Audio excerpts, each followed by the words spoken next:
Students of class 12th, I am Suman Jambal represent the next topic in front of you. आज का हमारा topic है solution of simultaneous linear equations. ठीक है, ये इंपॉर्टेंट टॉपिक है। यहाँ से 6 मार्क्स का या 4 मार्क्स का क्वेश्चन ज़रूर पूछा जाता है एग्जामिनेशन में। क्लियर? तो इम्पॉर्टेंट टॉपिक है, इसको अच्छे से करना है। ठीक है, तो फर्स्ट हम क्या करते हैं, कंसीडर बेसिक कॉन्सेप्ट कर रहे हैं हम यहाँ पहले इसका। तो यहाँ पे हम कंसीडर कर रहे हैं एम लीनियर इक्वेशंस को। क्लियर? तो इस टाइप की लीनियर इक्वेशंस हमें दी होंगी, जैसे a11x1 plus a12x2 plus one so a1n(xn) plus is equal to b1। फिर आएगा a21x1, a11 a12 a1n a21 a22, ये कॉन्स्टेंट्स रहेंगे, कॉफिशेंट्स ऑफ x1 x2 के कॉफिशेंट होंगे। तो a21x1 plus a22x2 plus one so plus a2n(xn) is equal to b2। फिर so am1x1 am2x2 so amn(xn) is equal to bm। तो जहाँ पे amn आ गया, a2m आ गया, जो भी होंगे ये a21 a22 they are coefficients of variable x1 x2 के कॉफिशेंट्स होंगे। ठीक है, ये x1 x2 they are called variables, और b1 b2 bm ये भी कॉन्स्टेंट्स रहेंगे। क्लियर है? Clear to all of you? ये जो सिस्टम ऑफ लीनियर इक्वेशंस हैं, ठीक है, इनको हम मैट्रिक्स फॉर्म में लिखेंगे। तो कैसे लिखना है, एक मैट्रिक्स हमने लेनी है जिसमें हम ये जो वेरिएबल के कॉफिशेंट्स हैं वो लिख लेंगे हम। जैसे a11 आ गया, a12 सो a1n, ठीक है, a21 a22 फिर a2n, ऐसे नीचे को सो am1 am2 so amn। Clear? और यहाँ पे हम वेरिएबल्स लिख लेंगे जो भी होंगे x1 x2 x3। ठीक, ये कॉलम मैट्रिक्स बनेगी। ठीक है, और यहाँ पे हमारे पास कांस्टेंट्स आ जाएंगे। ठीक है, b1 b2 और bm, इनको यहाँ पे हम लिख लेंगे। यहाँ पे सो का साइन, यहाँ पे भी xm आ जाएगा। क्लियर है? ऐसे हम इन कांस्टेंट्स को लिख लेंगे। Clear to all of you? अब ये जो मैट्रिक्स बनेगी कांस्टेंट्स की, कॉफिशेंट्स ऑफ वेरिएबल की जो मैट्रिक्स बनेगी, इसको a मान लेंगे। ये जो वेरिएबल की मैट्रिक्स है इसको x ले लेंगे, और ये जो कांस्टेंट्स की मैट्रिक्स है दैट इज़ कॉल्ड b। तो ये बन जाएगा a into x is equal to b। Clear to all of you? ये यहाँ से इक्वेशन मैट्रिक्स की मिलेगी हमें, ax is equal to b। इसी इक्वेशन को यूज़ करके, ठीक है, हमने कांस्टेंट्स की वैल्यू को फाइंड आउट करना है। Clear to all of you? तो यहाँ पे a जो होगा वो a है हमारे पास, कांस्टेंट जो कॉफिशेंट्स होंगे वेरिएबल के, उनकी मैट्रिक्स है a12, ठीक, सो a1n, फिर a21 a22 सो a2n, और नीचे को am1 am2 सो amn, ये कांस्टेंट जो कॉफिशेंट्स होंगे वेरिएबल के, उनकी मैट्रिक्स है। x, capital X is the matrix of coefficients, variables की मैट्रिक्स है। x is the matrix of variable x1 x2 so xn। ठीक, यहाँ पे xm आएगा। और b is the matrix of constants की मैट्रिक्स इनकी, तो b1 b2 सो bm आ जाएंगे इसमें। Clear to all of you? तो ये आपने याद रखना है। तो एक एग्जांपल हम ले लेते हैं, फिर हम देखते हैं कैसे लिखना है।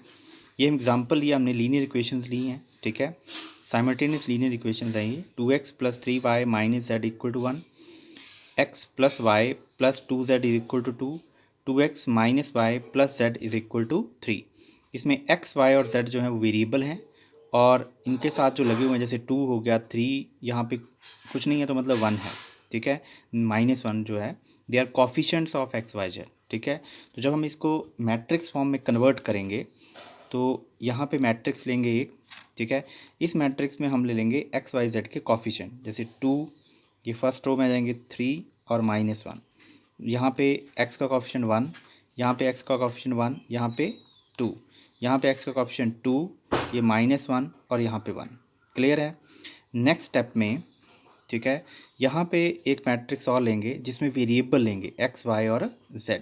Clear to all of you? और यहाँ पे हम कांस्टेंट्स ले लेंगे 1 2 एंड 3, ये कॉन्स्टेंट्स हम ले लेंगे यहाँ पे। क्लियर है। अब ये जो मैट्रिक्स है इसको नाम दे देंगे ए, ये मैट्रिक्स आ गई कैपिटल एक्स और ये आ गई हमारे पास बी, तो ये बन जाएगा A into X is equal to B. ठीक है, यहाँ पे जो ए मैट्रिक्स है, ए मैट्रिक्स हमारे पास आएगी हियर, ए मैट्रिक्स इज 2 3 -1, ठीक है, 1 1 2 एंड 2 -1 1। क्लियर। एक्स मैट्रिक्स आ जाएगी जो वेरिएबल की मैट्रिक्स होगी, एक्स वाई और जेड, ये कॉलम मैट्रिक्स होगी। और जो बी मैट्रिक्स है ये कांस्टेंट की मैट्रिक्स आएगी 1 2 और 3। क्लियर है, clear to all of you. हाँ, एक चीज़ और है कि इस जब हम मल्टीप्लाई करेंगे ना, इस मैट्रिक्स को इस मैट्रिक्स से मल्टीप्लाई करेंगे, ठीक है, तो मल्टीप्लाई करने के बाद ये सारी की सारी इक्वेशंस वैसे आ जाएंगी हमारे पास। ठीक है, ठीक है, यहाँ पे एक ही ये मैट्रिक्स आएगी, तो यहाँ पे सॉल्व करके मल्टीप्लाई करने के बाद ऐसी ही यहाँ पे इक्वेशंस हमें मिल जाएंगी। Clear to all of you. इसके बाद का हमारा जो कॉन्सेप्ट है वो है कंसिस्टेंट सिस्टम। कंसिस्टेंट सिस्टम का मतलब होता है कि जितनी भी हमारे पास साइमल्टेनियस लीनियर इक्वेशंस दी हैं उनके सॉल्यूशंस एग्जिस्ट करते हैं या नहीं करते। ठीक है, तो उस केस में हम बात करेंगे कि अगर किसी सिस्टम ऑफ लीनियर इक्वेशंस के एक या एक से ज़्यादा सॉल्यूशंस हों, ठीक है, एक सॉल्यूशन हो या एक से ज़्यादा सॉल्यूशन हो, ठीक है, तब उन सिस्टम ऑफ लीनियर इक्वेशंस को हम कंसिस्टेंट बोलेंगे।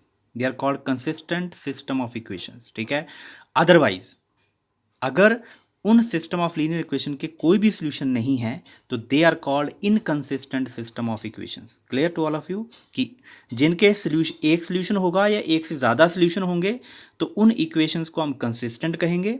ठीक है, clear to all of you. और जिसका कोई भी सॉल्यूशन नहीं होगा उनको हम इनकंसिस्टेंट सिस्टम ऑफ इक्वेशंस कहेंगे। क्लियर। हमारा नेक्स्ट टॉपिक है इसमें homogeneous and non homogeneous system, that is homogeneous and non homogeneous system. तो सबसे पहले हम बात करेंगे होमोजीनियस सिस्टम की। Clear to all of you. तो सबसे पहला जो कॉन्सेप्ट है वो हमारे पास वो है homogeneous system of equations. Clear. Homogeneous system क्या है?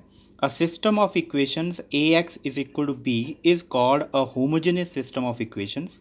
ठीक है, if B is equal to zero, मतलब कि ये जो कांस्टेंट पार्ट था ये ज़ीरो हो तो उस केस में, ठीक है, मतलब कि अब अगर b ज़ीरो हो जाता है तो हमारे पास क्या बन गया, A X is equal to zero. ठीक है, तो इस टाइप का जो सिस्टम ऑफ इक्वेशंस होंगे उनको होमोजेनियस सिस्टम ऑफ इक्वेशंस बोलेंगे। तो इस टाइप के सिस्टम ऑफ इक्वेशन में इक्वेशंस कैसी आएंगी? फॉर एग्जांपल, ठीक है, अगर एग्जांपल ले हम तो equation system of equations are the system of equations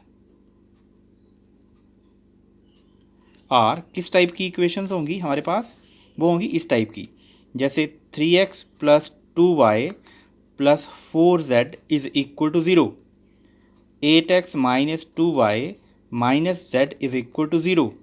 ठीक है, 3x plus 2z is equal to zero, मतलब कि हमारे पास एक्स वाई जेड के कॉफिशिएंट भी रहेंगे, एक्स वाई जेड भी होंगे, लेकिन कांस्टेंट टर्म जो हमारे पास b1 b2 b3 था वो सारे के सारे, मतलब राइट हैंड साइड जो होंगी इक्वेशंस की वो सारी क्या होंगी, ज़ीरो होंगी।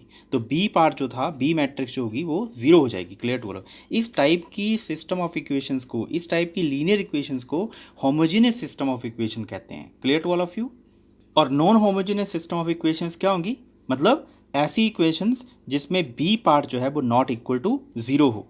क्लियर है, मतलब A X is equal to B not equal to zero हो तो A X equal to B type की इक्वेशंस।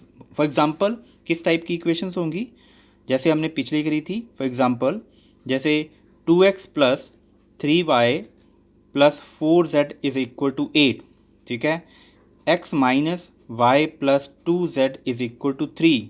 ठीक है, x minus 2y minus Z is equal to 5। तो इस टाइप की इक्वेशन जो होंगी वो होंगी जिसमें बी पार्ट, मतलब right hand side non zero होगी। ठीक है, नॉन ज़ीरो होगी, राइट हैंड साइड ज़ीरो नहीं होगी, नॉन ज़ीरो होगी, उसको हम बोलेंगे non homogeneous system of equations. ठीक है, clear to all of you.